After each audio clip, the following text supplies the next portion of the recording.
Chaque fois que tu le cherches, il s'éloigne un peu plus. Chaque fois que tu fais des efforts pour attirer son attention, son désir diminue, sans que tu comprennes pourquoi.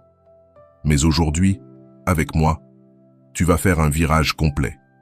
Tu vas découvrir pourquoi arrêter de courir après son attention et ce qui fait que son esprit commence à te chercher, que son inconscient se remet à te désirer et que son énergie se réorganise en ta faveur. Ce n'est pas de la magie, c'est une vibration psychologique bien réelle. Dans cette vidéo, je vais te montrer pas à pas comment lâcher l'anxiété d'être vu et devenir cette présence qu'il ne peut plus ignorer. Reste jusqu'à la fin, car une fois que tu comprendras ce qui se passe dans son esprit quand tu arrêteras de le chercher, tu n'auras plus jamais besoin de courir après l'attention de qui que ce soit. Alors, active ton like dès maintenant, abonne-toi gratuitement et partage cette vidéo à quelqu'un qui en a besoin. Allons-y. Pourquoi plus tu le poursuis, moins il te voit? Parce que ce qui t'éloigne le plus de son attention, c'est ton besoin de la voir. Et je sais que ça fait mal. Mais si tu es ici, c'est qu'une partie de toi est déjà prête à arrêter de mendier ce qui devrait venir naturellement. Écoute bien, rien n'éteint plus le désir inconscient de quelqu'un que de sentir qu'il t'a déjà acquise, que ton monde tourne autour de sa validation, que chacun de tes gestes est au fond une manière subtile d'être vu, choisi, validé. Et souvent, tu ne t'en rends même pas compte, mais lui le ressent. Pas à travers tes mots, mais à travers ta vibration. En tant que psychologue, j'ai vu à quel point ce que tu projettes depuis ton inconscient devient la réalité que tu attires. Quand ton énergie vibre, regarde-moi, valide-moi, donne-moi un signe. L'autre le ressent comme un poids, pas comme de l'amour, et cela l'éloigne. Je vais te raconter une histoire vraie, douloureusement claire. Isabelle, 38 ans, voyait un homme depuis plusieurs mois. Tout semblait bien commencer, connexion, alchimie, conversation profonde. Mais avec le temps, il a cessé d'écrire comme avant, de demander comment elle allait, de la chercher avec la même intensité. Et elle, sans le vouloir, a commencé à le poursuivre. Pas en courant derrière lui, mais dans ses petits gestes qui trahissaient son anxiété. Elle se préparait plus que jamais avant de le voir, attendait ses messages comme une preuve de sa valeur, lançait la plupart des conversations, publiait sur ses réseaux juste pour qu'il réagisse. Et chaque fois qu'il s'éloignait, elle en faisait davantage dans l'espoir de retrouver ce qu'ils avaient. Jusqu'à cette nuit où, après des heures passées à vérifier s'il était en ligne, elle a craqué. Pas parce qu'il l'avait blessée activement, mais parce qu'elle a réalisé qu'elle donnait toute son énergie à quelqu'un qui ne faisait rien pour la soutenir. Avant de continuer, si tu n'es pas encore abonné à ma chaîne YouTube, je t'invite à le faire dès maintenant. En t'abonnant, tu seras informé de toutes mes nouvelles vidéos, ce qui te permettra de ne rien manquer de contenu précieux. C'était son point de rupture. Elle s'est vue non pas comme la femme forte qu'elle était vraiment, mais comme une version réduite, anxieuse et avide d'attention. Et là, elle a eu la révélation qui a tout changé. Elle ne le perdait pas par manque d'amour, mais par excès d'énergie donnée à quelqu'un qui n'était pas aligné avec elle. Parce que oui, l'attention qu'on poursuit perd toujours sa force. Alors, demande-toi honnêtement, d'où cherches-tu à être vu? Depuis ton centre ou depuis ton vide? Parce que si tu agis depuis le vide, tu n'attireras que distance, rejet et ce silence émotionnel qui fait si mal, celui qui ne s'exprime pas avec des mots, mais qui se ressent dans l'âme. Comprends bien ceci. Quand quelqu'un sent que tu as besoin de son attention pour te sentir vivante, son inconscient interprète que tu n'es pas le centre de ton propre monde. Et ça, loin de créer une connexion, génère un déséquilibre. Car nous voulons tous être auprès de ceux qui sont déjà complets, pas auprès de ceux qui ont besoin d'être choisis pour se valider. Ton énergie ne s'étend pas quand elle poursuit, elle se contracte. Et dans cette contraction, tu éteins toi-même ton éclat. Tu peux continuer à publier pour qu'il réagisse, à écrire la première, à lancer des sous-entendus, mais tout ce que tu feras, c'est éloigner encore plus son énergie. Parce que l'inconscient humain ne répond pas à l'insistance, il répond au mystère. Alors, comment savoir si tu poursuis son attention sans t'en rendre compte? Si ton humeur change selon qu'il t'écrit ou non? si tu fais des choses non pas par envie, mais pour qu'il te remarque.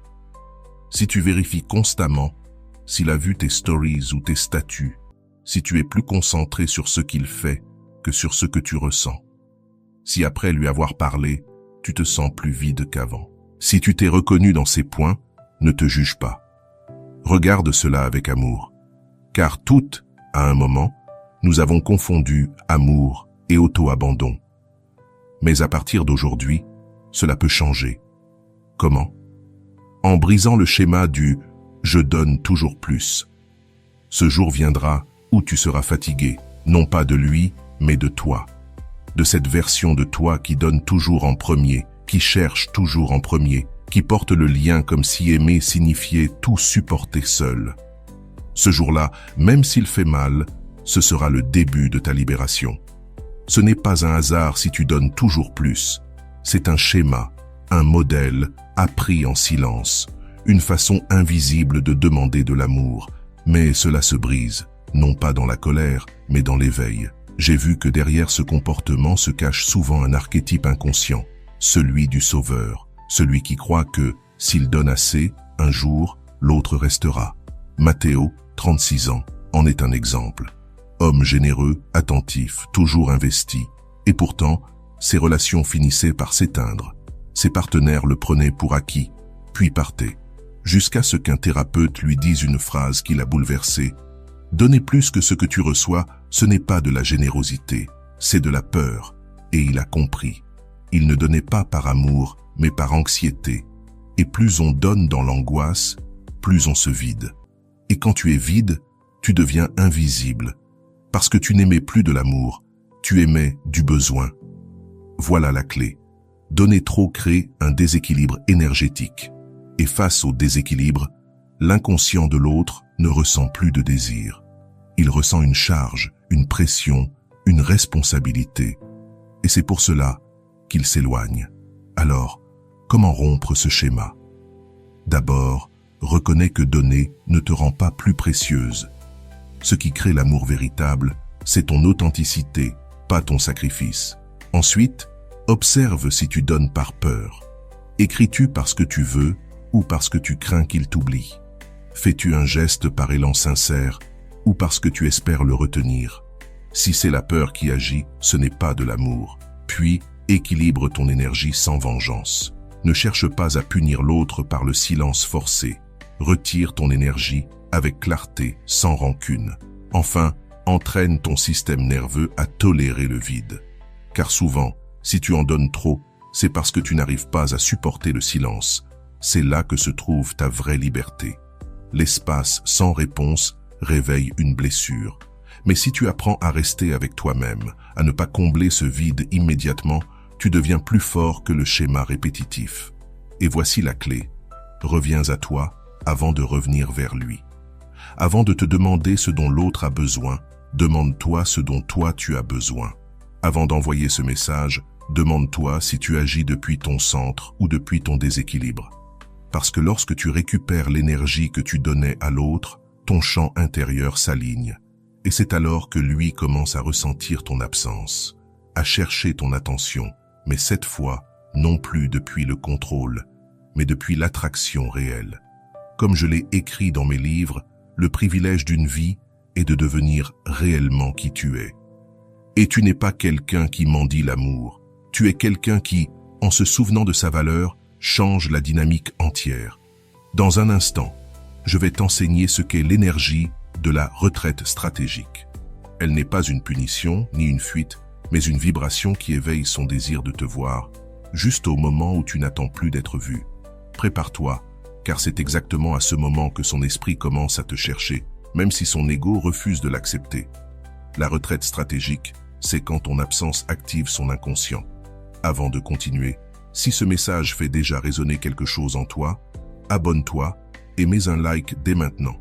Cela permet à YouTube de recommander ce contenu et de le partager avec plus de personnes. Merci infiniment. Il se passe quelque chose dans l'inconscient d'une personne quand son esprit ressent ta présence constamment. Puis soudain, cesse de la ressentir. Ce n'est pas quelque chose qu'il comprenne, ni qu'il puisse expliquer, ni même admettre, mais cela se produit. Et cela s'appelle la dissonance énergétique. Au fil de mes années de pratique, j'ai compris ceci. Ce qui ne se fait pas conscient continue de diriger ta vie depuis l'ombre. Quand quelqu'un s'habitue à ce que tu sois toujours là, écrivant, validant, donnant son inconscient, cesse de réagir avec émotion. Il réagit avec indifférence car il perçoit ton énergie comme acquise et non comme précieuse. Mais le jour où tu retires ta présence, non pas avec colère ni comme une punition, mais depuis ton centre, alors son système émotionnel profond s'active. Son esprit se met à se demander « Que s'est-il passé? Pourquoi n'est-elle plus là? Est-ce que je l'ai perdue ?» Et ce micro-segment de doute est le point de départ du retour de son désir. Attention, il ne s'agit pas d'un jeu, ni d'une stratégie artificielle, ni de « jouer la difficile ». Il s'agit d'une véritable retraite énergétique, une décision silencieuse mais puissante de ne plus poursuivre ce qui ne vibre pas à ton niveau. Laisse-moi te raconter une histoire réelle. Diana, 38 ans, psychologue indépendante et forte, avait pourtant une tendance à trop donner dans ses relations. Elle rencontra un homme brillant, intelligent émotionnellement, attentif et séduisant. Pendant 2 mois, tout fut intense et connecté. Mais petit à petit, il s'effaça. Ses réponses devinrent plus courtes, ses temps plus espacés. Et même sans mots, elle ressentit que sa présence n'était plus appréciée, mais simplement tolérée. Pendant un temps, Diana insista. Elle proposait des rencontres, envoyait des messages inspirants, essayait de raviver l'élan du début. Jusqu'au soir où, après avoir écrit encore une fois et constaté son indifférence, elle comprit. Pas parce qu'il le dit, mais parce que son âme le lui criait. Si je dois lui rappeler que j'existe, alors je n'existe déjà plus dans son monde. Et là, elle fit ce qu'elle n'avait jamais osé. Elle ne le bloqua pas, ne lança pas de reproches, ne fit aucune scène. Elle se retira, non pas avec colère, mais avec dignité. Elle cessa d'écrire, de chercher et surtout de penser à comment le récupérer. Elle revint à son centre. 2 semaines plus tard, il réapparut, cette fois avec de longs messages, des explications, et cette phrase « Je ne sais pas pourquoi je me suis éloigné, avec toi tout semblait couler ». La vérité, c'est que son absence avait activé son inconscient. Parce que tant qu'il croyait pouvoir toujours la voir, il ne la choisissait pas avec intensité. Mais quand il sentit qu'il pouvait la perdre, il commença à la voir vraiment, et voici l'essentiel. La retraite stratégique n'est pas le silence forcé, ni l'ignorance calculée, ni le faux détachement. C'est cela, ne plus être émotionnellement disponible pour quelqu'un qui ne t'élit pas vraiment. Cesser de diriger ton énergie vers lui, arrêter de vérifier ses réponses, rompre le circuit. Réorienter toute cette énergie vers toi, vers ce qui te nourrit et t'élève. Ne pas annoncer ta retraite. Le pouvoir réside dans le silence, dans ce calme qui fait ressentir à l'autre que quelque chose a changé. Et surtout, tenir ta position sans attente. Ne le fais pas pour qu'il revienne. Fais-le parce que tu refuses de rester où ton énergie n'est pas honorée. Et si jamais il revient, ce sera avec une vibration différente. Non pas par besoin, mais parce que quelque chose en lui aura reconnu ta véritable valeur. Comme je le dis toujours, l'âme ne pense pas, elle ressent. Et lorsque ton âme cesse de supplier, son âme le sent. C'est à ce moment qu'il commence à te chercher. Mais là, tu n'es plus à l'endroit où il t'avait laissé. Tu es monté plus haut. Et s'il veut t'atteindre, il devra s'élever lui aussi. Dans un instant, je vais te montrer comment arrêter de dépendre de son attention et devenir toi-même le centre vibratoire qui attire sans chercher. Car quand cela arrive, c'est lui qui commence à t'écrire, à chercher ton regard, mais cette fois depuis le désir et non plus l'habitude. Il y a un moment difficile dans le processus de détachement. Juste avant de te sentir libre, l'anxiété surgit. Elle te souffle. Et s'il ne m'écrit plus jamais? Et s'il ne se soucie vraiment pas? Et s'il m'oublie totalement? C'est à ce moment précis que la plupart replongent. Un message, une story, une tentative de retenir son attention. Mais écoute bien, cette anxiété est la porte vers ta vraie transformation. Car quand tu apprends à rester avec toi-même dans ce silence, sans valider ton existence par son regard, ton énergie se réorganise. Tu deviens magnétique, sans même le chercher. Et cela ne concerne pas seulement les femmes. J'ai vu la même chose chez les hommes. Un exemple concret. Alvaro, 40 ans, entraîneur personnel, indépendant et équilibré. Il rencontra une femme avec laquelle il vécut une connexion intense, mais instable. Elle apparaissait, disparaissait, disait l'apprécier, mais ne le plaçait pas au centre. Alvaro, habituellement sûr de lui, se retrouva piégé à attendre ses messages, à surveiller ses réseaux, anxieux lorsqu'il n'avait pas de nouvelles. Un jour, son thérapeute lui dit « Tu n'es pas amoureux d'elle. Tu es accro au cycle de sa validation. » Cette phrase le bouleversa, car c'était vrai. Ce qui lui faisait mal, ce n'était pas son absence, mais le fait de se sentir insuffisant sans son attention. Alors il fit un choix. Il cessa de vérifier si elle lui écrivait et commença à écrire pour lui-même. Il arrêta de s'entraîner pour qu'elle le voie et recommença à s'entraîner pour retrouver sa puissance. Il arrêta d'attendre son regard et recommença à se trouver lui-même. Et là, sans qu'il ne la cherche, elle revient. Pas avec un simple « Salut, ça va ?», mais avec une phrase qui disait tout « Je n'arrive pas à t'oublier ». Il y a un moment où tout change. Il n'avait plus besoin qu'elle le voie, parce qu'il avait enfin appris à se voir lui-même. Et c'est ainsi que ça fonctionne. La personne qui t'ignore quand tu la poursuis commence à te regarder quand tu n'as plus besoin de son attention. Parce que le désir ne naît pas d'une présence constante, mais d'une énergie qui brille sans demander à être reconnue. Aujourd'hui, je vais te montrer comment faire ce tournant intérieur, comment cesser de dépendre de son regard et devenir toi-même le centre vibratoire qui rayonne sans effort. Première étape, fais une détox d'attention. Arrête de surveiller ses faits et gestes, désactive les notifications, crée un silence digital, pas pour le punir, mais pour récupérer ton énergie. Ton attention est ta monnaie. Chaque fois que tu l'investis dans quelqu'un qui ne te la rend pas, tu t'appauvris émotionnellement. Deuxième étape, crée une routine quotidienne de reconnexion avec toi-même. Demande-toi chaque jour, qu'est-ce dont j'ai besoin pour moi? Fais quelque chose qui n'a rien à voir avec lui. Une marche, une méditation, écrire, lire, danser. Ne le fais pas pour qu'il le voie. Fais-le parce que tu mérites de te voir toi. Troisième étape, identifie les zones où tu cherches encore une validation extérieure. Tu attends qu'ils te disent que tu es belle? Dis-le-toi toi-même. Tu attends qu'ils t'écoutent? Écoute-toi. Tu attends qu'ils te donnent la priorité? Donne-toi cette priorité en premier. Quatrième étape, fais une visualisation énergétique de retrait.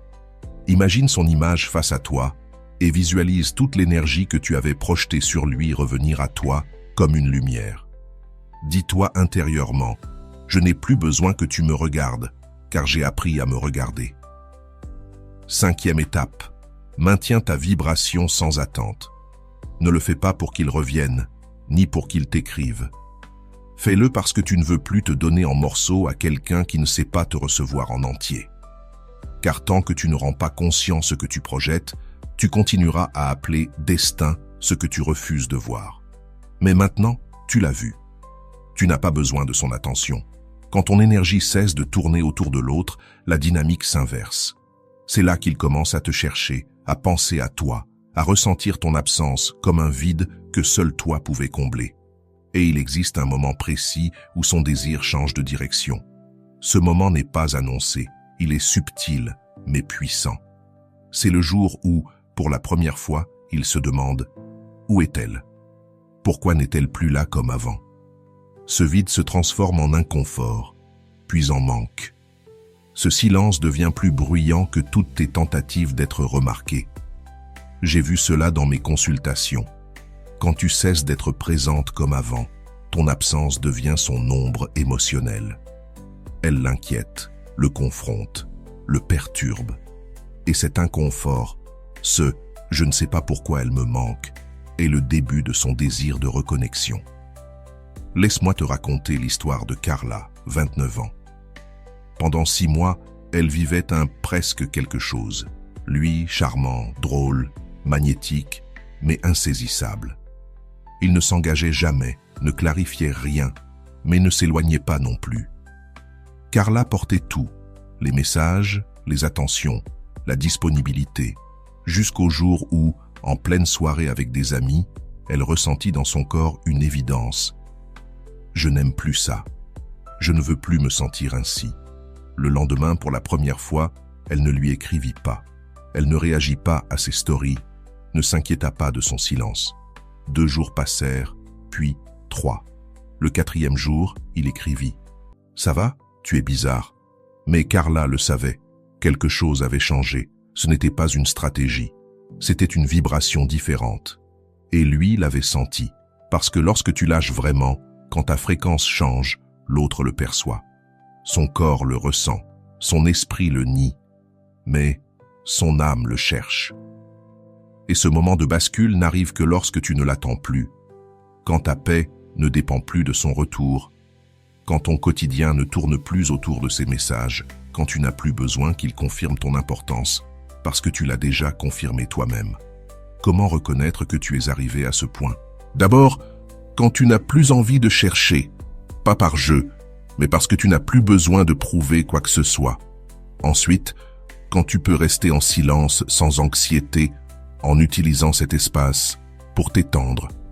Quand ces messages ne t'agitent plus, que tu n'attends pas frénétiquement une notification et que, si elle arrive, tu réponds depuis ta clarté et non depuis ton vide. Quand tu découvres que ta vie t'intéresse plus que la sienne, que ton énergie t'est revenue. Et enfin, quand sans rien faire, il commence à réapparaître. Une excuse, une histoire, un message, un regard. Pas parce que tu as agi, mais parce que tu as cessé d'agir. Voilà la vérité. Ce n'est pas quand tu le cherches qu'il commence à penser à toi. C'est quand tu cesses de le chercher. Ce n'est pas quand tu es disponible pour tout. C'est quand tu t'élis toi-même que son désir s'active. Parce que l'attention poursuivie devient carence, tandis que l'attention retirée avec dignité devient mystère. Et l'inconscient ne résiste jamais au mystère. Quand tu arrêtes de mendier pour être vu, quand tu cesses d'insister pour être validé, quand tu abandonnes ce rôle où tu donnais tout sans réciprocité, tu ne changes pas seulement la dynamique, tu changes ton énergie. Alors, écris en commentaire. Je ne quémande plus d'attention, je la crée. Ce sera ton saut, ta nouvelle vibration. Car à partir d'aujourd'hui, tu ne seras plus celle qui attend d'être remarquée, mais celle qui devient présence suffisante. Tu attireras sans demander. Tu seras inoubliable précisément parce que tu n'as plus besoin d'être rappelé. Si ce message a résonné dans ton âme, c'est le moment de passer au prochain niveau. Abonne-toi pour continuer à élever ton énergie avec chaque nouvelle vidéo. Offre un like pour que ce contenu puisse toucher d'autres personnes. Et surtout, partage cette vidéo à quelqu'un qui a besoin de lâcher prise pour guérir. Ton voyage de transformation a déjà commencé.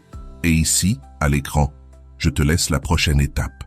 Clique et continue à approfondir, car ton âme mérite d'aller jusqu'au bout.